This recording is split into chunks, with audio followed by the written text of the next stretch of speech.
All right, hi. So this is Angie with Angie's Beyond the Lecture, and today I would like to talk about the RAC AHIMA certification as well as my plans to take the CCS certification. So, a couple of things for context. I do have my own tutoring business. It's called Angie's Beyond the Lecture. And there I work with STEM students, basically math and science at the high school and some college level. And to go back a few years, rewind a little bit, I started during the pandemic. I started two programs. I started the medical coding and billing program through Collin College in Texas. And I also started the master's program at Capella University. Okay. And this master's degree program was in the healthcare administration slash informatics sector. So there's that. So I have those two uh, programs that I went through here in the past few years. And then I graduated, I went to work. I worked at a couple medical related companies, and I decided to quit my corporate job here earlier this year and focus on tutoring again. And again, I've worked mainly with high school and college students, math and science. We're talking biology, chemistry, physics, a little bit of pre-cal, calculus, geometry. You get it. Basically, math and science for those for ninth and 10th grade and up. All right. And, but when it came to, I would say, well, actually 2019, 2020, I decided to switch tracks and head into the health care information management, or, HIM world. And that's where I'm at now, and trying to get myself back into. So I went ahead and took the RAC AHIMA certification. Now, I do want to go over that real quick, and I am going to show you where you can find my notes and things in case you want to reference back. So I'm going to insert a little clip on where you find this on my tutoring website. So it's sort of embedded in my STEM tutoring website. I have a separate HIM blog, I guess you could say. And then I also have a regular student blog that I work with. So I'll get you there here, and I'll also link it in the video description as well. So on to the actual RAC AHIMA exam itself. And I want to give, again, a little bit more background and context. This is a micro certification through AHIMA. And when I was going through my medical coding and billing program, so maybe 3 years ago at least, yeah, about 3 years ago, they had us register for AHIMA as students, and then we used the VLab for that. And I stuck with AHIMA, and I went back to AHIMA here just recently to get the RAC certification. So I really don't have a strong preference between AAPC and AHIMA. AHIMA was what I worked with before in school, and I like the idea that I could study on my own for the RAC micro certification. Again, that's the risk adjustment certification, and take the exam, register 24/7 to take this exam, a timed exam, online, and hopefully pass and move on, and then start my CCS, or certified coding specialist review, and taking that exam as well. Now, my understanding is you have to take the CCS at a testing center. You can't do that remotely or anything like that. And AAPC is, of course, the American Association of Professional Coders. Okay, so that's another very um, popular, it's either AAPC or AHIMA that most coders are associated with or have certifications through. So I do have my notes here, and I have a cat scratching by the door. Hold on. Okay, I'm back. I had to shoo the cat away. So I'm going to take you through verbally. Now, I put this on my blog, so you can read this 24/7 on my blog, but I kind of wanted to put this out there verbally on YouTube.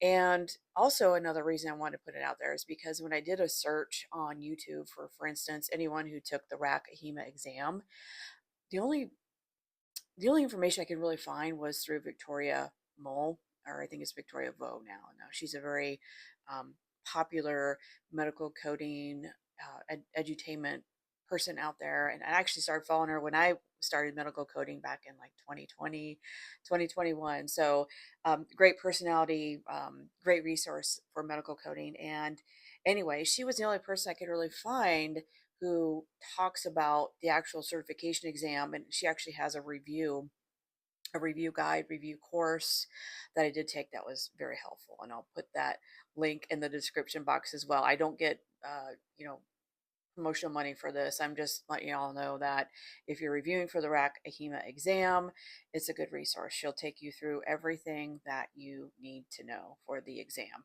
and you can get it done in like a day. It's like 3 or 4 hours tops. She'll take you through the quality improvement, entities that you need to know, charting, and then of course all the main parts of diagnoses, right? Like how do you code and sequence the ICD-10 CM for these HCC conditions. But anyway, I'll take you back to my list. So after I took the test, I sort of did a brain dump and collected my thoughts. Now again, it was a 3-hour exam. It was pretty intense, but I tried to remember, okay, what would I want to know if I'm taking this exam again, or as a student? Like heaven forbid I had to retake it. I didn't. I passed pretty well, but um, if another student comes along and wants some information on it, sure, I can help you out. I'm not going to give you the farm. I'm not going to say everything that's on it. First of all, I have no way of predicting what will be on your exam, right? Because these are all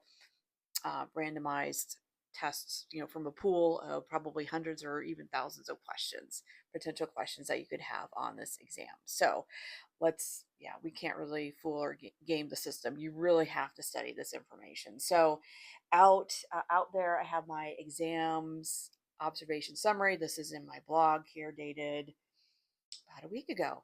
And I'll highlight some information here that students definitely need to know when they take the exam, and that's going to be the MEET criteria. So that's the charting, the MEAT. I believe it's monitor, evaluate, assess, and treat. These are components in the chart you need to have in order to do a risk adjustment coding, so do the actual coding or do an audit. And we also have the quality programs, that typically government, or even we have a nonprofit um, entity that runs HEDIS or HEDIS. We also have, yes, provider types. So they want to make sure you understand who can submit risk adjustment charting, for the yearly, submission. And so provider types, visit types, or sorry, provider types and visit sites. All right. And then which visits qualify, right? We can't do audio only. It has to be an in-person, or where you have the asynchronous video slash audio going on there. And then we also have, to round things out, frequently coded conditions. So those are your HCC conditions, okay? And we got plenty in the book. There's what, 70, 80,000 codes, and there's maybe, I don't know the exact numbers, 15,000 to 20,000 HCC codes, right? So there's quite a bit to choose from. But I put in what I recall from the exam in a general sense, right? So we have your respiratory conditions, your circulatory conditions, right? Your heart conditions, nervous system conditions, things like that. And I list them out here, for your reference in case you want to go back and look. This is basically the same information I got from Victoria. And again, I highly recommend her course. It's a wonderful course if you want to go in and make sure you have a solid understanding of what you need to know before you take the exam. Now, we also have, your basic anatomy and medical terminology type questions, and basically multiple choice, focus on CMS and Medicare Advantage. And that's about it. At the very end, I just note I would go through the exam and answer all of your multiple choice and the more simple, less wordy questions. And of course, you will need to go through your expanded charting scenarios, so your case scenarios, right? And I would say there's at least 10 to 15 of those, right? So you try and get through all the other multiple choice questions, answer those. Those are your quicker ones. You're going to get in less than a minute. And then you go back and you go through the more difficult charting, case scenarios where you have to extract your diagnosis codes and so on. And there was just another observation too. There was one CPT code. There was a chart, a scenario. I think it was some kind of outpatient procedure that you had to pick the CPT code. So not common in your risk adjustment, but they threw that in there. So and again, I'm kind of looking to the side to look at my screen to make sure I didn't miss anything. But this, and again, I should emphasize too that the content, there's like an exam content outline. You're going to see all this on there. I would not skip anything on the exam content. So you're not getting anything extra here that you won't see on your exam content, right? But these are just things that I sort of recall and like, hey, I saw this multiple times. You should probably know this if you're going to sit for that exam. Also, I want to add, I've kind of gone through my schooling background. I have an associate's degree and a bachelor's degree in biology. And then of course I have the medical coding and billing certification, and then the master's degree, right? So I'm no stranger to tests, right? I'm well seasoned in testing. I've tutored students for the past decade and a half, preparing them for exams in school, ACT, SAT, your standard subject exams in math and science. Okay, you get the point. This exam is not easy. Okay, make sure you are prepared. I got through, just FYI, I got through like the bulk of the exam. Like I went through it, made sure I did all the questions that I could answer reasonably right away in about an hour and 15 minutes. And it left about, what is that? An hour and 45 to go through all the scenarios. And believe me, you will want that extra time. Okay. So definitely take this exam seriously. And I hope that my future prospective employers take this exam, the certification seriously. I don't think the verdict is in. And as far as like some job postings that I've seen out there, they don't recognize AHIMA RAC. And I have to tell them, look, I have this certification because I am actually applying for risk adjustment.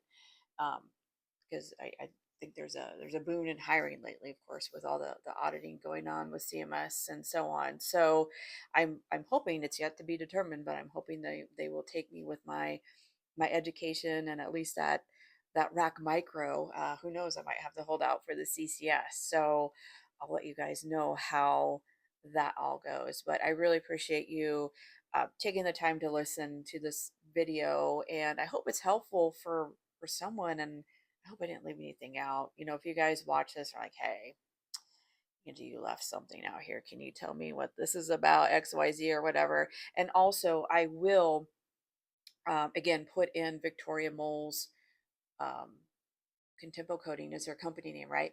And she has the RAC exam review guide and videos and so on. They're wonderful. I watched them multiple times. I don't think I could have passed without um, going through those videos and preparing myself. So definitely worth. I think at this time it's like $100. So this is July 2025. So that's a pretty reasonable amount. I'll take that. So, and also too, and I apologize for saying so a lot. I will try to work on that. I do want to point out, when you take the RAC AHIMA exam, for those AHIMA people out there who are like, I'm going to go take this exam, I didn't read the facts. Okay. So I spent a ton of time trying to figure out what's on this exam, right? And when it came to registration, I didn't school myself on that. So I went ahead and logged into AHIMA, selected the exam, paid for it, and I waited. And I think a receipt came to my inbox, and I waited a little bit longer. And I'm like, what's going on? Shouldn't I get a link or something? And I kind of went to the certification area, went to my exams, and oh, there was one there. And I went to try and schedule it. I hit the schedule button, didn't work, and I'm like, oh no, what's going on?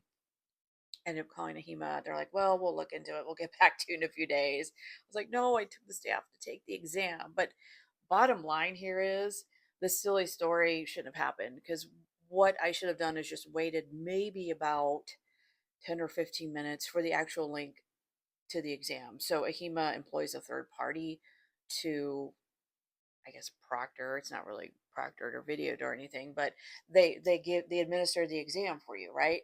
And all you have to do is just wait for a link. Now it will take up up to a half an hour, right? I think what happened is I waited 15 or 20 minutes. I hopped on the phone. I was like, I don't know what to do here. And I wish someone at AHIMA would have said, hey, lady, just wait.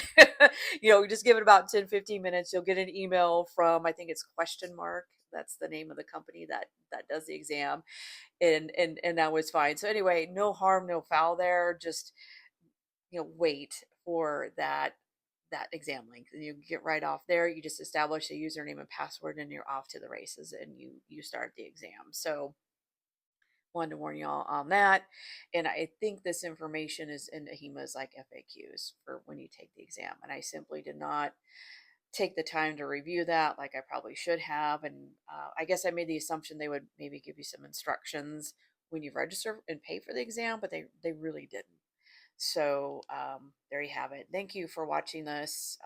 Good, I got it under 12 minutes. And I will continue to keep you all updated on my CCS studies. And also, and I'll add a clip. I have notes to my study tactics, I guess. Being that I'm new to this industry, I'm a newly minted certification holder. I don't have the chops or the experience to tutor in this sector like I can for like chemistry and biology. Got to stay in my lane, right? But I can at least be a source for, okay, this is what I'm doing today. You can actually look and see this is what Angie did for her studying for the CCS. I didn't do one for the micro, the RAC micro exam. I did that in probably like 2 weeks. Okay, now keep in mind I've already had the training and I've been kept in the loop the past couple of years. So I just sat down and did 2 weeks of training, or 2 weeks of review, and then sat for the RAC exam, and that seemed to work. But the CCS, that's definitely a more serious exam, and I've got a 5 or 6 week plan. It's a daily.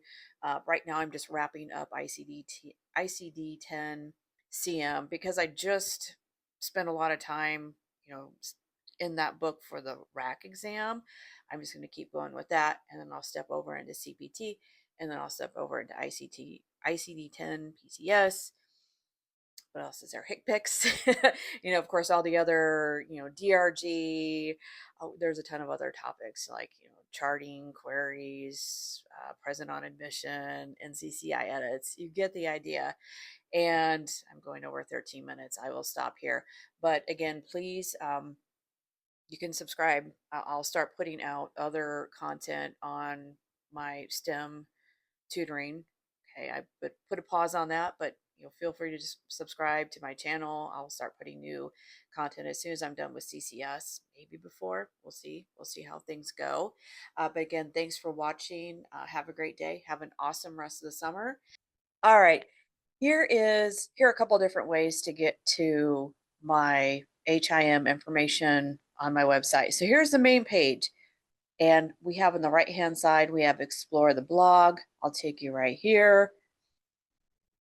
And this is just some goofy stuff about myself. I was doing videos earlier this year. All right, here's just FYI, here's my capstone video.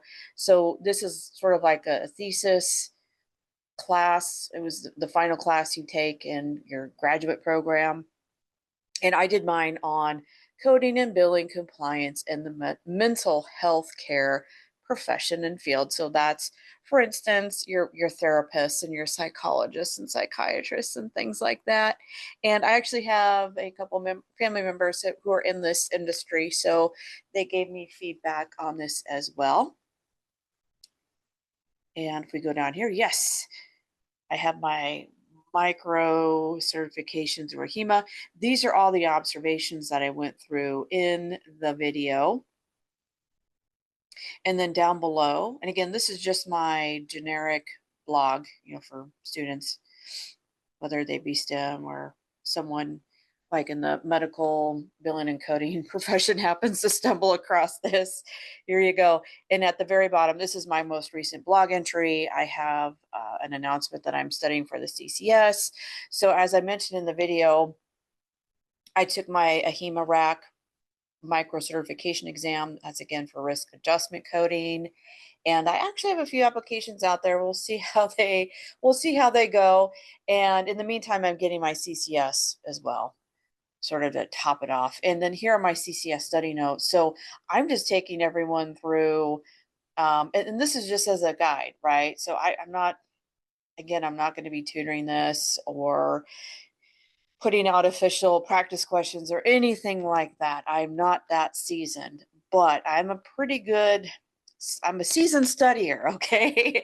And I can help in that respect and just sort of maybe give a blueprint for studying. So this is what I've done so far. And, I'm basically doing, I'm doing the ICD-10 CM review. So what does that mean? You're basically coding scenarios and stuff like that. And if I run across something, I'm like, oh, I completely missed that, or oh, I just don't get this, I'll make a note of it on here. So, for instance, I did NSTEMI and STEMI. I checked on my diastolic heart failure versus systolic heart failure. Okay, so these are just notes again. Causal, like in the middle, we have the CAD and the angina. That's a causal relationship with combined codes. I think I missed that. So I'm going to point things out here that I missed and I can go back to and hopefully stick in the brain. So anyway, thanks for watching. I'll go back out. All right, so I'm going to go back home. This was the blog. I'm going to go back home. Study guides. Okay, so the very first, I do have information out there for the math and science, of course. Go back here to the top. And then I'm going to go to HIM. And this is where I have all my HIM information. So this is information on people I follow, which is probably nothing new to you guys. If anyone's coming here who's research medical billing and coding, you probably know these people. And I've also actually put together some notes on like seminars, webinars, training. Oh, here's my capstone project again in all its glory. Yay. All right. Yeah, some more stuff here. Yeah. And this is it. So this is sort of my industry training, and I've gotten this information, from outside sources, and they're properly quoted. I don't take information and put it out there as my own. It's going to have like who created this, like Jennifer McNamara, Stephanie. I don't think I've done one on Stephanie, have I? I don't think I have. I'm scrolling down. Now I've only done just a couple with Jennifer McNamara. I think she's another great resource, and of course Victoria Mole. And again, these are just kind of like recapping their videos out there. So if I feel like, especially since I'm studying for the CCS, I'll put it out there in writing. It just helps me remember, and I can go back and reference it too. And anyone else who happens to be trolling the interwebs and stumbles upon this page, they can use it as well. But these are easily trackable, if you go online to these particular educators, YouTube channels, and you can go out there and actually see the video yourself. So thanks again for watching. This is it. This is again I call it the Health Info Hub. And then you can also find information about my CCS review on the blog. Thanks again.